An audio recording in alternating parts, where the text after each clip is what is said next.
Pyorrhoea. दांत के लिए मेरा क्योंकि स्वयं का भी अनुभव है, मैं छोटा बच्चा था तब मैं अपनी माँ को देखता था, उनको खट्टी छाछ पीने से और भी कोई भी खट्टा फल खाने से एकदम तो उनके दांत खट्टे हो जाते थे। इसलिए माँ कभी भी कोई संतरा या खट्टी चीज़ उसको खा नहीं सकती थी। खट्टा खा ले तो फिर कई दिन तक तकलीफ होती थी उनको, मसूड़ों में सूजन और थोड़ी प्रॉब्लम रहती थी। तो जेनेटिकली सब बच्चों पर एक जैसा असर आएगा ऐसा नहीं, यह असर और किसी भाई बहन पर नहीं आया, मुझ पर आया। मैं अब तो खाने लग गया, मैं एक भी कली उसकी नहीं खा सकता था संतरे की, मैं जामुन नहीं खा सकता था, अनार नहीं खा सकता था, और कच्चा आम तो दूर से ही देख करके मेरे मुंह में पानी आ जाता था और उसको मैं छू नहीं सकता था। कच्चा आम जो है ना, आज बहनें बहुत खाती है, किसी कोई तो कच्चे आम की ऐसी खाऊ होती हैं, कच्चे आम में थोड़ा सा लाल मिर्च और नमक लगा लगा के 2-3 आम खा जाती है इनके। मैं अमरूद भी खाता था तो मेरे दांत खट्टे हो जाते थे, इतने सेंसिटिव थे। फिर धीरे धीरे जो है वो मसौड़े फूलने लगे और थोड़ा ब्लीडिंग होने लग गई। मैंने कहा तो गड़बड़ हो गया मामला है, तो बहुत लंबी उम्र है अभी तो ये जो पूरे देश में धमाका हो रखा है दंत कांति का, ये मेरी अपनी समस्या का समाधान था। मैंने अपने लिए कार्यक्रम किया। सबसे पहले हमने मंजन बनाया, सबसे पहले ये दिव्य मंजन जो है, दिव्य मंजन दो भाई, सबसे जोरदार काम है दिव्य मंजन, मैं आपको देता हूं। तो ये मंजन हमने बनाया सबसे पहले, और ये मंजन में धीरे धीरे एक परिष्कार करते रहे। ये मंजन बनाने में हमें लग गए थे करीब 10 साल। ऐसे तो मैं सबको बोलता था भाई अपने घर में बनाओ, 100 ग्राम हल्दी, ये कुछ चीजें तो मैं सबको बताता था। 100 ग्राम हल्दी, 100 ग्राम बबूल की छाल, 100 ग्राम नीम, 100 ग्राम त्रिफला। वैसे बहेड़ा सबसे अच्छा होता, हरड़ बहेड़ा आंवला, तो इसमें तीनों डलवा दिए हमने। 100 ग्राम त्रिफला, और फिर इसमें बोलता था 100 ग्राम फिटकरी की भस्म। बाकी फिर मैं कहता था थोड़ा बहुत इसमें 20-30 ग्राम लौंग डाल लो, ये सब चीज़ों का प्रयोग कर लो। ये तो मैंने करोड़ों लोगों से करवाया, और इस मंजन का प्रयोग करके मैं अपने शिविरों में पूछता था कितने लोग ये मंजन घर में बना के यूज़ करते हैं, तो हजारों लाखों लोग अपने घरों में ये मंजन बना के यूज़ करने लगे। सबके घरों में हल्दी होती है, सबके घरों में फिटकड़ी होती है, फिटकड़ी ले आते हैं, फिटकड़ी को कुल्हड़ी में डाल करके आग दे दो तो पहले लिक्विड बनेगी, बाद में सूख जाएगी, तो फिटकड़ी का फूला बोल देते हैं।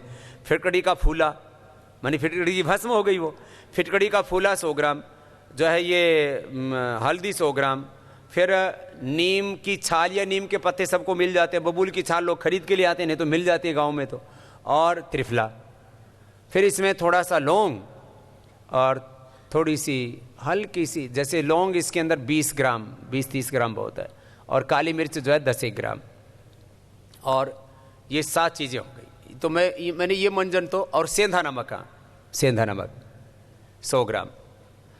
तो ये फिर किसी को मैं कहता ये तो सबको मिल ही जाती हैं, सब लोग बनाओ अपने घरों में, क्योंकि हम शुरू में इतना बना नहीं पाते थे, कैपेसिटी नहीं थी। अब तो ज़्यादातर लोग ये मंजन ही प्रयोग करते हैं, इसमें सारी औषधियाँ हैं। अब इसमें तुमरू भी है, इसमें माजू फल भी है, ये सारी चीज़ें भी हैं, तो अकरकरा भी है। ये सब चीज़ें सबको नहीं मिल पाती ना। अब पहले तो अकरकरा मोरक्को में होता था, 1000 से लेकर के 2000 रुपये किलो आता था। अब बाकी औषधियों के तो मूल्य बहुत बड़े, पहली बार ऐसा हुआ है कि अकरकरा का दाम थोड़ा कम हुआ है। अकरकरा का मूल, अकरकरा के फूल दोनों ही बहुत लाभ करते हैं, तो मूल डालते हैं हम इसमें, जड़।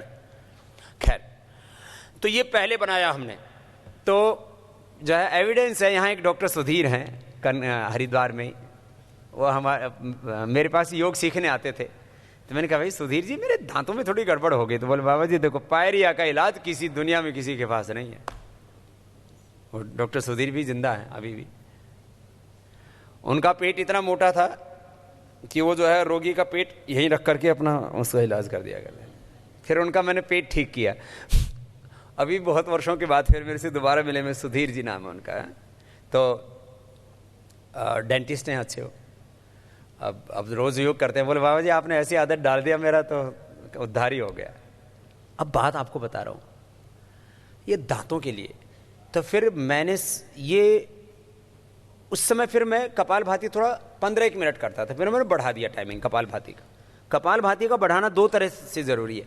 कपालभाति बढ़ाने से एक तो दांतों के मसौड़े की सूजन खत्म हो जाती है, सूजन कहीं कहीं हो। क्यों कपालभाति से सूजन कैसे खत्म होगी, आप रीजनिंग क्या देंगे, व्हाट इज द मैकेनिज्म? सूजन कैसे खत्म होती है? सूजन कभी भी शरीर में आती है या तो थायराइड के कारण से आएगी या लीवर के कारण से आएगी। लीवर गड़बड़ होने से, थायराइड गड़बड़ होने से, किडनी की प्रॉब्लम से सूजन आती है। वाटर रिटेंशन, यदि पूरी ब्लड का प्योरिफिकेशन हो जाए तो ब्लड का प्योरिफिकेशन कौन करती है? किडनी। और जो है लीवर और थायराइड, ये 3 चीजें ठीक हो तो कहीं पर भी मसौड़ों से लेकर के पूरे शरीर में कहीं सूजन नहीं आएगी। दूसरी बात, दांतों की हड्डी कमजोर रहेगी तो कैल्शियम पूरा किससे मिलेगा? कपालभाति करने से। दांतों के अंदर कैविटी भी बन जाती है ना, कपालभाति करने से भर जाती है, ये फायदा है। दांतों की कैविटी और गोडे का घिसा हुआ कार्टिलेज ये ठीक हो जाता है। बताओ। तो मैंने क्या किया, पहले तो ये मंजन बनाया, तो ये मंजन प्रयोग किया। अब तो इसको बहुत अच्छे से बना दिए, पहले इसको काटना पड़ता था, अब तो इसका एक बहुत अच्छा पैकेजिंग का सिस्टम भी कर दिया है, ये ऐसे। तो ये मंजन करो। अभी तो इसको भी किसी किसी के तो दांत बहुत ही ज्यादा खराब हो गया, तो इसका भी एक एडवांस वर्जन आ गया, अभी शायद महीने भर में सबको मिलना शुरू हो जाएगा। दंतकांति एडवांस जो है, टूथपेस्ट तो आ गया दंतकांति एडवांस, लेकिन दंतकांति एडवांस मंजन भी आ गया है, वो इससे भी ज्यादा पावरफुल है। तो ये तो मैंने सबसे पहले मंजन बनाया। तो मंजन बना के फिर इसके अंदर जो जिन जड़ी बूटियों का एक्सट्रैक्ट निकाला जा सकता था और टूथपेस्ट में डाला जा सकता था, नहीं तो क्या उसमें टूथपेस्ट में वो फूल जाता है, फैल जाता है, उसके अंदर रिएक्शन होने लगते हैं। तो हमने इसको करीब 10 साल तक एक्सपेरिमेंट करते रहे। 10 साल के बाद में फिर ये दंतकांति बना। ये इसमें 13 जड़ी बूटियां हैं, फिर इसमें 26 जड़ी बूटियां दंतकांति एडवांस में, ये एडवांस रहा है ना, और ये दंतकांति रहा। अब ये हमने ये दंतकांति बनाया। तो सबसे ज्यादा अच्छा दांतों के लिए है ये दंत मंजन। इससे भी किसी को ना लाभ हो, वैसे तो 99% मैं गारंटी देता हूं, 99% लोगों के दांतों की समस्या इससे ठीक हो जाती है। फिर भी कोई बच जाए तो फिर मैंने कहा एडवांस, दंतकांति एडवांस, इसका एडवांस वर्जन है, वो अभी मिल जाएगा। फिर सामान्य करीब 80-90% लोगों के तो दंतकांति इसी से ठीक हो जाएंगे। जो है दंतकांति एक बहुत अच्छा फार्मूला है। और ये दंतकांति एडवांस, जिनके दांत बहुत पीले हो जाते हैं, किसी किसी के दांत ना बहुत पीले होते हैं, फिर खराब लगता है, हंसते समय भी ना वो ऐसे हंसते हैं, दांत नहीं दिखाते क्योंकि उनको शर्म आती है, और ऐसे प्रैक्टिस करते हैं। बहुत बड़ा मुश्किल होता है जब आपको हंसी आ रही हो और आप ऐसे करके रखें। तो आप सबके दांत दिख रहे हैं यहां से बैठे बैठे मुझे, क्यों? और दांत किसी के पीले होने तो बड़ा संकोच होता है, तो ये दांतों का पीलापन भी दूर हो जाता है इससे, दंतकांति एडवांस से। ये कैसे पता लगा? ये दंतकांति एडवांस का जैसे जैसे हम फार्मूला बनाते गए, इसको और विकसित करते गए, तो दांतों का पीलापन, और फिर जैसे किसी किसी को बहुत ही ज़्यादा सेंसिटिविटी आदि है, तो वो तो दोनों से ही ठीक होती है। वैसे तो इसके लिए दंतकांति मेडिकेटेड है, बच्चों के लिए दंतकांति जो है, ये दंतकांति मेडिकेटेड है। फिर एक दंतकांति जूनियर है। ये सारे प्रयोग हमने किए हैं और ये तो अद्भुत है। तो जिनको भी पायरिया की प्रॉब्लम है, छोटे बच्चों को, हमने इसका स्लोगन ही दिया, दांतों को दे लंबी उम्र का वरदान। हाँ? अब पहले ना ये गांव में देहातों में शब्द प्रयोग होते थे। हमको शुरू में जो एडवर्टाइजिंग की दुनिया में, इसमें भी बड़े बड़े चौचले हैं, विज्ञापन की दुनिया में किसी माँ बहन बेटी को लाएंगे, फिर उसके कपड़े उतरवाएंगे, फिर उससे विज्ञापन करवाएंगे कि भाई जैसे जो है उसको लोग देखेंगे, अश्लीलता परोसी जाती थी। फिर बोले जो है ना बाबा जी को ना ग्लैमर का पता ही नहीं है। मैंने कहा ठीक है, हम तो अपने देसी तरीके से काम कर लेंगे। हमने पहली बार जो शैम्पू का ऐड आता है उसमें क्या आता है लास्ट में, अब अपने बालों से कहो जुग जुग जियो। तो अब ये पुराने स्लोगन थे, अब उन पुराने स्लोगनों को हमने नया कर दिया है, और अब केश कांति शैम्पू ने सारे शैंपू को पराजित कर दिया है, यह हालात है। अब पहले सिर पर हाथ धर करके आशीर्वाद दिया करते थे, तो हमने कहा बालों को भी आशीर्वाद दो भाई केश कांति का आशीर्वाद दो, अपने बालों से कहो झुक झुक जियो। तो ये इसका था। फिर हमने दांतों को दे लंबी उम्र का वरदान। आदमी अपनी लंबी उम्र के साथ साथ दांतों की भी लंबी उम्र चाहता है, लेकिन इसको किसी ने छुआ नहीं था, क्योंकि उनके जो टूथपेस्ट हो तो कर करके लोगों के दांत खराब हो रहे थे। तो ये दंत कांति, दांतों को दे लंबी उम्र का वरदान, आयुर्वेद का सुरक्षा कवच, दांतों की प्राकृतिक सुरक्षा। इतने जबरदस्त दांत रहते हैं, 100 साल तक भाई आपके दांत खराब नहीं होंगे, और मरने से पहले किसी दूसरों को भी दे के चले गए तो 100 साल तक और चलेंगे। तो जो है मैं आपको थोड़ा, आजकल तो दांतों का भी पूरा ये जो है ट्रांसप्लांटेशन होने लग गया और नेचुरल दांत भी लगाने लग गए। तो आंख दान करते थे लोग, फिर अब हार्ट भी दान करने लग गए, लीवर भी दान करने लग गए, किडनी भी दान करने लग गए। अब लोग दंत कांति मंजन और दंत कांति पेस्ट करते हैं, तब कुछ दिनों के बाद लोग दांत भी दान करने लग जाएंगे, क्योंकि उसके बाद भी काम आएंगे। 100 साल तक आपके दांत चल सकते हैं, इतने अच्छे दांत होते हैं आपके। तो भी अपना कर देना, रे दांत दान कर देना। तो बहुत अच्छे दांत हैं आपके यहाँ, अभी हमारे इतने बढ़िया दांत हैं। आप भी ऐसे दांत अपने बढ़िया रखो। ये तो दांतों के लिए बताया मैंने। दांतों के लिए 2-3 बातें जरूरी हैं। एक तो कभी भी कुल्ला करें। अब कुछ नॉर्मल बातें बता दें। कभी भी कुछ भी खाएं, चाहे नाश्ता करें, चाहे थोड़ा सा भी खाएं, 1 चम्मच भी खाएं, तो कुल्ला करना चाहिए। पहले बड़े बुजुर्ग कहा करते थे, झूठे मुंह जाओगे तो भूत लग जाएंगे। हमारी माँ कहा करती थी, मीठा खा के जाओ तो विशेष रूप से बोलो भूत चिपट जाएंगे। हमने खूब मीठा खा करके और खूब इधर उधर घूम के देखा, कहीं भूत चिपटे नहीं। हमने कहा ये बात तो समझ में आई नहीं। फिर आयुर्वेद पढ़ा तो बात समझ में आई, भूत मतलब बीमारी। ये भूत तो बीमारी है जो कभी चिपट जाते हैं और अंदर से छूटते ही नहीं। फिर तो ये जो पायरिया है, एक बार लग गया तो फिर जिंदगी भर चिपट जाता है। तो ये पायरिया ही दांतों का भूत है। तो कभी भी नाश्ता करो, दोपहर का खाना खाओ, शाम का खाना खाओ, चाहे 1 घूंट भी आप चाय पियो। वैसे तो चाय पीनी नहीं चाहिए, ज़्यादा ठंडा और ज़्यादा गर्म ये दांतों के लिए नुकसानकारक होता है। इसलिए नॉर्मल पानी, नॉर्मल चीज़ें, ज़्यादा ठंडा ज़्यादा गर्म नहीं लेना चाहिए। कुछ भी नाश्ता करें, दोपहर का खाना खाएं, 5-7 बार मुंह में पानी लेकर के, और थोड़ा ऐसा, और ये है ना, ये से पहली अंगुली से या बीच वाली अंगुली से ऐसे उसको वो करना चाहिए। दांतों को की मसोड़ों की और दांतों की मसाज करनी चाहिए। एक बात, ब्रश सबसे ज़्यादा भट्ठा बैठाया ब्रश ने। ब्रश एक तो 99% लोगों को करना ही नहीं आता, दे दनादन मारते हैं घस से, जोर जोर से सारे दांत घिस देते हैं। फिर देखो यूं करते हैं, यूं करते हैं, फिर दांतों के ऊपर बोले यहां गंदगी ना रह जाए तो यहां मारते हैं, यहां भी घिस दिया, इधर से भी घिस दिया, और अंदर से भी घिसते हैं। फिर और ये अनाड़ीपना 99% लोग करते हैं। फिर नीचे भी करते हैं, फिर ऊपर भी, फिर थोड़ी देर में ठंडा गर्म लगता है। ये लापरवाही हमने भी एक बार की। तो ऐसे जल्दी जल्दी में, अच्छा ये है ना, ऐसे आदमी का यहां से भी दांत साफ रहे तो ऐसे भी दांत ऐसे ऐसे करने लगता है इसके ऊपर। तो अपने यहाँ बहुत बड़ा डेंटल डिपार्टमेंट भी है। तो लापरवाही से हमने ऐसे ही थोड़ा ऐसे ऐसे करने लग गए। तो मेरे से बोले बाबा जी आपकी तो ये ऊपर की जो है, जो इसकी जो परत है वो घिस गई है। मैंने 15 दिन ब्रश को छुआ ही नहीं, और उसके बाद अब मैं ब्रश भी करता हूं तो बहुत सॉफ्ट वाली करता हूं और थोड़ी ऐसी ऐसी करता हूं। खत्म मामला, दोबारा वापस हो गया। हम लोग घिसते रहते दांतों को। 99% लोगों को ठीक से ब्रश नहीं करना आता, इसलिए दांत खराब होते हैं। कुल्ला नहीं करते खाना खाने के बाद, इसलिए दांत खराब होते हैं। किसी किसी के बीच में गैप होता है, तो इस गैप को वो करने के लिए या तो आप जो है, आजकल वो टूथपिक आती है ना, उससे थोड़ा साफ कर लिया करें। कचरा दांतों का खतरा है, बस दांत को साफ रखें, बस एक बात। ज़्यादा ठंडा गर्म का इस्तेमाल ना करें। दूध पिया करें, दूध पीने से दांत अच्छे रहते हैं। दूध में कैल्शियम होता है, कैल्शियम वाली चीज़ लिया करें।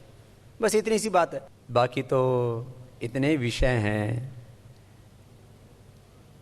थोड़ी सी जाते जाते बता देता हूँ। एक तो बालों में तेल ज़रूर लगाना चाहिए। बालों में तेल न लगाने से डैंड्रफ पैदा होता है। बालों में तेल न लगाने से बालों की जड़ें कमज़ोर हो जाती हैं। आप घरों में, बाग में, कहीं पर भी आप जो है अपनी छोटी सी जगह भी हो तो वहाँ पर घास भी लगाते हैं तो उसमें थोड़ा पानी डालते हैं, नहीं तो सूख जाती है। तो बालों की जड़ों में तेल नहीं लगाओगे तो बालों की जड़ें ही सूख जाती हैं। तो बालों में तेल ज़रूर लगाना चाहिए। जो आजकल फैशन में रहते हैं वो तेल नहीं लगाते हैं, तो भी कम से कम रात को तो लगा लो।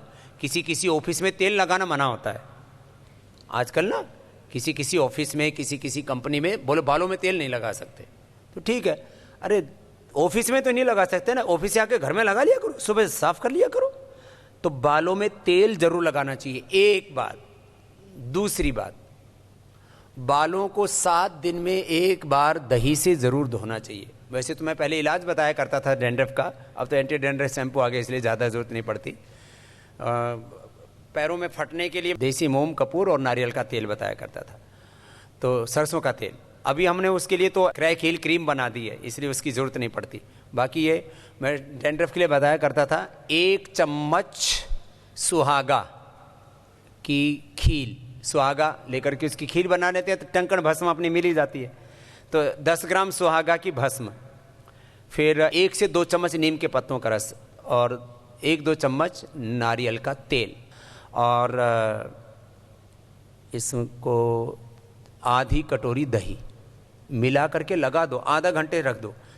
3 बार ऐसा, एक बार लगाया, 2 बार, 3 बार, 3-3 दिन के अंतर से, जैसे सिर धोते हैं 3-3 दिन के अंतर से 10 दिन का ये प्रयोग कर लो। 3-3 दिन के अंतर से 3 बार लगाया, 10 दिन में आपका इलाज हो गया। 10 दिन के अंदर डैंड्रफ खत्म हो जाता है। फिर वो डैंड्रफ दोबारा ना हो उसके लिए आप सप्ताह में कम से कम 1 बार बालों में तेल जरूर लगाएं। आजकल जो है ना बालों में तेल तो लगाते हैं, लेकिन एक बड़ा फैशन चल पड़ा, जिसको देखो वही बालों में हाथ मारते रहते हैं। आजकल तो किसी को ना आदत सी पड़ गई है, थोड़ी देर में फर फर, ये जो है ये आदत पड़ गई है। थोड़ी देर में बालों को फिर नीचे से ऐसे किया, ऐसे किया, ये लटका झटकी के चक्कर में, और मेरे बाल बाउंसी बाउंसी दिखे। और बाउंसी बाउंसी बाल दिखाने के चक्कर में वो क्या लगाते हैं, वो पैराफिन लगाते हैं। और पैराफिन को ये तेल बेचने वाले जितने भी हैं, आप कोई भी तेल देखना, तेल में जो है आपको ये जो तेल है ना उसकी शीशी पर देखना, उस पर लिखा रहता है मिनरल ऑयल। आदमी सोचता पता नहीं कितने मिनरल्स होंगे इसमें। अरे मिनरल नहीं है, LLP है, पैराफिन है, लिक्विड पैराफिन, LLP, हेक्सिन, ये बहुत, माने ये पेट्रोलियम प्रोडक्ट है। पेट्रोल तुम सिर में लगा सकते हो क्या? ये पेट्रोल है, पैराफिन। और ये आप 99 नहीं 100% बालों का तेल जो बाजार में बिकता सब में होता है। दिव्य केश तेल में नहीं मिलेगा, इसमें नहीं मिलेगा आपको, केश कांति तेल में। तो LLP डालते हैं। वो LLP चूहों और खरगोशों पर लगा है, NCBI की रिपोर्ट है। आप NCBI को, अभी मैंने विज्ञापन चला रखा है टीवी चैनलों के ऊपर, NCBI की रिपोर्ट है, चूहों और खरगोशों पर लगाया तो उनको पहले गांठ और बाद में कैंसर हो गया। और हम लोग हेयर ऑयल्स के नाम पर ये पैराफिन लगा रहे हैं और उसको मिनरल ऑयल लिख रहे हैं लिखने वाले। आदमी सोचता पता नहीं कौन से मिनरल होंगे। अच्छा, उसमें क्या होता है, बालों में ऐसे लगाओ ना तो उसमें थोड़े से ऐसे बालों में चमक सी आ जाती है और बाल ऐसे खिलखिल से जाते हैं। कुछ तो 90% तक डालते हैं, कुछ 98% तक डालते हैं। लिखते अलग बात है वो 80%, और बाद में उसमें थोड़ा लिख देते हैं कि इसके अंदर हमने सूरजमुखी का तेल भी डाला है, इसके अंदर हमने और पता नहीं कौन से वनस्पति तेल डाले हैं, कि तिल का तेल डाला है, कि नारियल का तेल डाला है। कुछ थोड़े बहुत डाल देते हैं, ज़्यादा नहीं डालते। वो सारा LLP होता है। और LLP लगा करके आजकल जो है ये नया फैशन चला है कि बाल में तेल तो लगे लेकिन चिकने नहीं होने चाहिए बाल। मैं आम आदमी की भाषा में बोलता हूँ, भाई दूध में मलाई ना हो और तेल में चिकनाई ना हो तो तेल कैसा और वो दूध कैसा?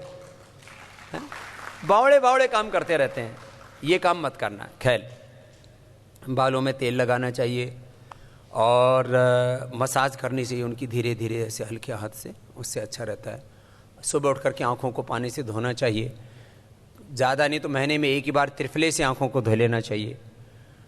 रोज नहीं तो सप्ताह में एक बार दृष्टि डालना चाहिए, जिससे 100 साल तक आपकी आंखें अच्छी रहे। मैं 100 साल का इंतजाम बता रहा हूँ, 100 साल तक बाल अच्छे रहें, 100 साल तक आपकी आंखें अच्छी रहें, तो थोड़ा सुबह उठ करके ठंडे पानी से एक बार धो लिया करो। बहुत लंबे समय तक भी आंखों को नहीं धोना चाहिए, लंबे समय तक आंखें धोने से फिर ड्राई आंखें हो जाती हैं, थोड़ा सा धोना चाहिए ठंडे पानी से।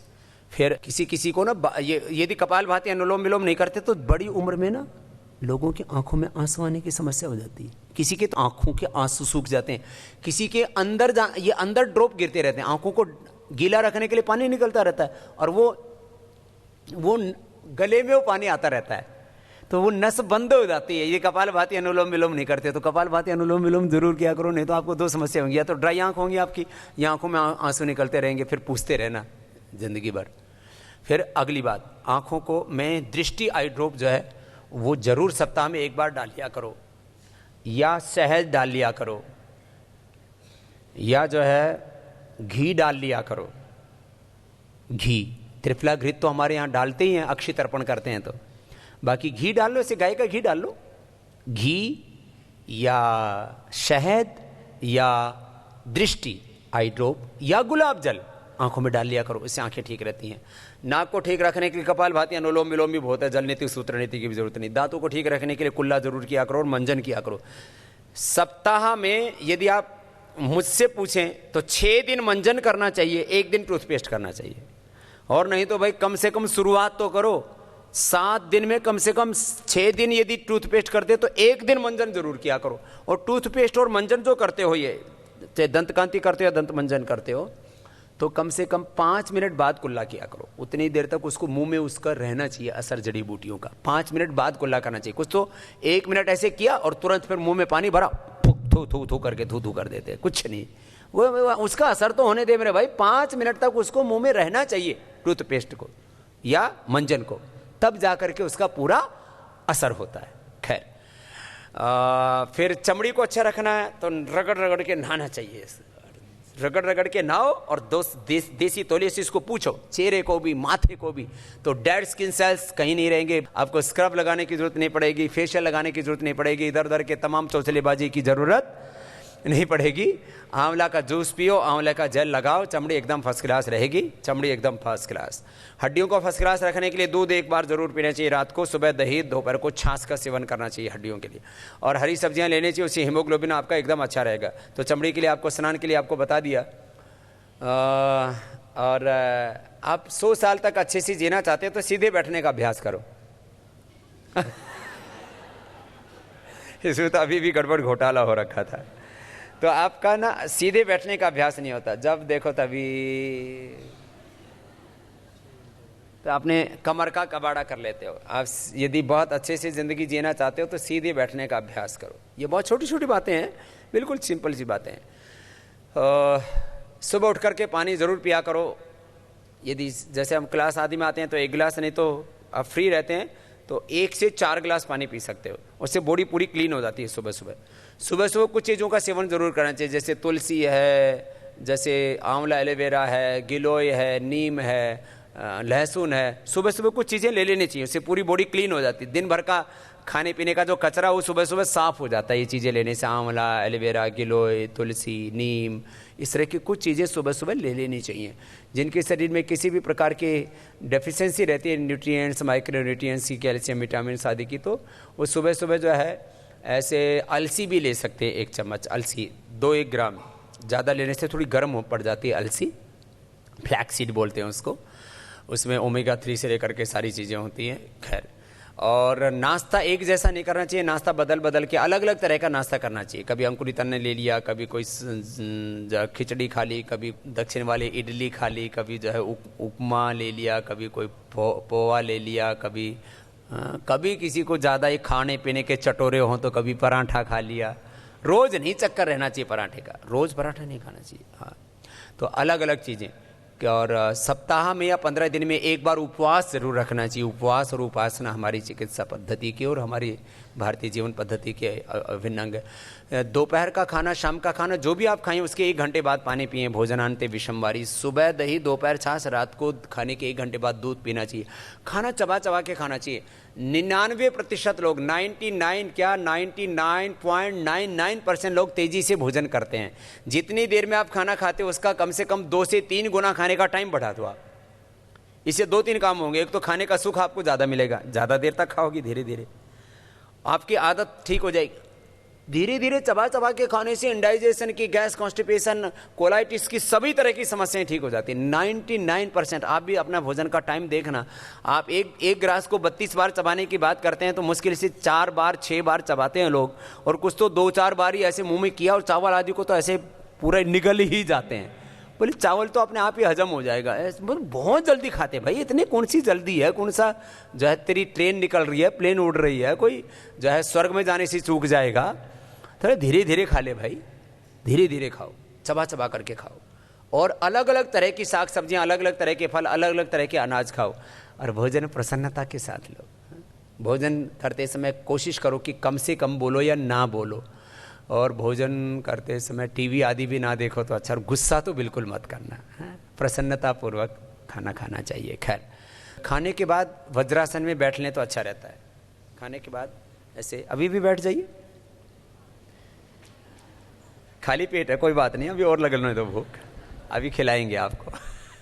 तो ऐसे खाने के बाद ऐसे बैठ जाओ, ऐसे बैठने से बहुत अच्छा रहता है ना, एकदम डाइजेशन बहुत अच्छा रहता है इससे।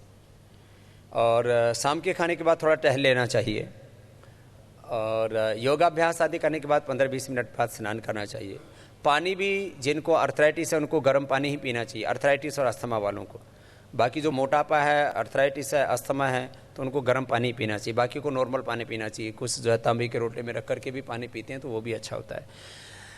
ऐसे कुछ ये छोटी छोटी बातें हैं। और अंतिम बात यह है कि हमेशा आदमी को खुश रहना चाहिए, हमेशा खुश रहना चाहिए।